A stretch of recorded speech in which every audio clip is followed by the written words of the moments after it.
Hi guys, I have scored a 97 out of 100 in my 2025 ISC Hindi examination and आज की video में मैं तुम लोग के साथ शेयर करने वाली हूँ पूरा रूटीन जो तुम लोग को एक दिन बिफोर योर एग्जामिनेशन फॉलो करना ही चाहिए ताकि तुम लोग का जितना भी रिविजन करना हो और अगर तुमने प्रिपेयर नहीं भी किया है still I will tell you how should you go about the day so that तुम्हारा सब कुछ अच्छे से हो जाए, तुम्हारी प्रिपरेशन एटलीस्ट 90 हो जाए ताकि बाकी तुम आंसर सोच समझ के खुद से बना के लिख लोगे। इतना मुझे तुम लोग पे ट्रस्ट है। बेसिकली तुम लोग के 3 बुक्स होते हैं, काव्य मंजरी, गद्य संकलन और सारा आकाश एंड और एक बुक यूज़ किया जाता है दूसरे लोग के स्कूल में, आषाढ़ का एक दिन कम समथिंग। हमारे स्कूल में सारा आकाश यूज़ किया जाता था, तो डिपेंडिंग ऑन तुम लोग जो भी यूज़ करते हो start with what ever is your strength. And अगर मेरा पर्सनल ओपिनियन सुनोगे देन मैं बोलूँगी स्टार्ट विथ काव्य मंजरी बिकॉज वो बहुत स्कोरिंग होता है मेरे ओपिनियन में, मेरे लिए बहुत स्कोरिंग था। But if you are someone जो उतना अभी बिल्कुल भी तुमने टच नहीं किया है तो काव्य मंजरी थोड़ा टफ हो जाएगा समझने के लिए इतना कम टाइम में। Then in that case you can start with गद्य संकलन।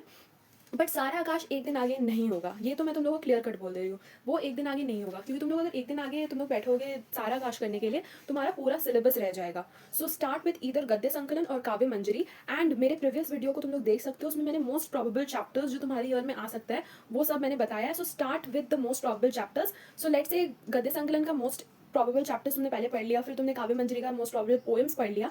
अब तुम्हारे हाथ में जो टाइम है उसमें तुम क्या करोगे, उसमें तुम सारा आकाश के जितने भी इंपॉर्टेंट कैरेक्टर्स हैं जिनका चरित्र चित्रण, जैसे कि भाभी, अम्मा, समर, प्रभा, बाबूजी, इन सब का, दिवाकर और ऐसे बहुत सारे और भी कैरेक्टर्स होंगे, लीडिंग कैरेक्टर्स जिनके बारे में तुम लोग अवेयर होगी, या फिर तुम लोग अपने स्कूल के हिंदी टीचर से भी पूछ सकते हो कि मैम कौन से इंपॉर्टेंट कैरेक्टर्स है। वो सब कैरेक्टर्स के बारे में तुम लोग को चरित्र चित्रण प्रैक्टिस करना है बिकॉज सारा आकाश से एक फिक्स्ड क्वेश्चन हर साल आता है रिगार्डिंग चरित्र चित्रण। और भी कुछ क्वेश्चंस आ सकते हैं कि दिवाकर एक सच्चे मित्र के रूप में कैसे चित्रित हुआ वैसे, या फिर आकाश एक यथार्थवादी उपन्यास और उसकी सामाजिक चेतना आदि के ऊपर में भी बहुत सारे प्रश्न आ सकते हैं। सो वो सब क्वेश्चंस भी तुम लोग को सॉल्व कर लेना चाहिए, ठीक है।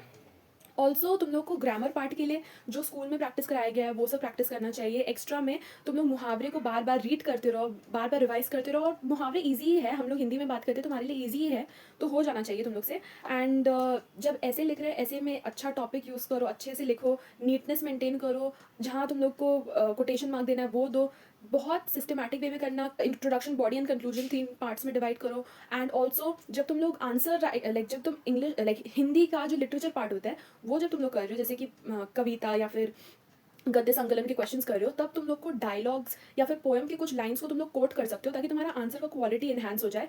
और उसके साथ साथ इस एग्जाम में time management is very important because ये इंग्लिश की जैसे लैंग्वेज एग्जाम और लिटरेचर एग्जाम सेपरेटली नहीं होता, ये सब कुछ एक ही टाइम में होता है।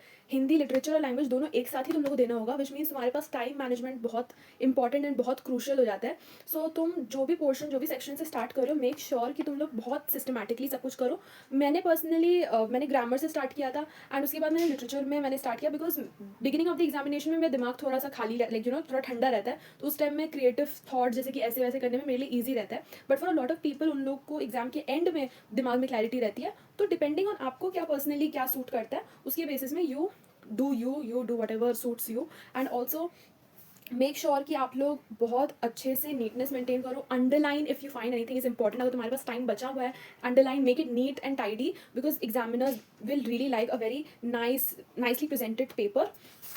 एंड ऑल्सो मेक श्योर कि तुम लोग को पेपर पैटर्न थरली पता हो कि कौन सा क्वेश्चन है, कितने क्वेश्चन है, क्या अटैम्प्ट करना है, कैसे अटैम्प्ट करना है। स्पेसिमेन पेपर से गो थ्रू कर लेना। If you have already finished all your revision, अगर तुम्हारा सब कुछ पढ़ना हो चुका है एंड तुम सिर्फ रिविजन के लिए ये वीडियो देख रहे हो, देन मेक श्योर कि तुम सब कुछ अगर रिवाइज कर चुके देन अपना स्पेसिमेन पेपर को खुद से प्रैक्टिस भी कर सकते हो so that you get use to that type of paper pattern and everything. And also at the end be relaxed, don't be nervous and trust and be confident with your answers. व्याकरण में बहुत बार होता है कि तुम्हें feel होगा कि नहीं ये हो सकता है, नहीं वो हो सकता है, but you need to be confident with your answers and everything will go just fine. तुम्हारा ही लैंग्वेज है, ऐसा नहीं कि किसी और का लैंग्वेज, तुम्हारा ही लैंग्वेज है। So you have to be confident with your own mother tongue एंड अच्छे से एग्जामिनेशन करना। All the best, I see you soon, till then bye bye.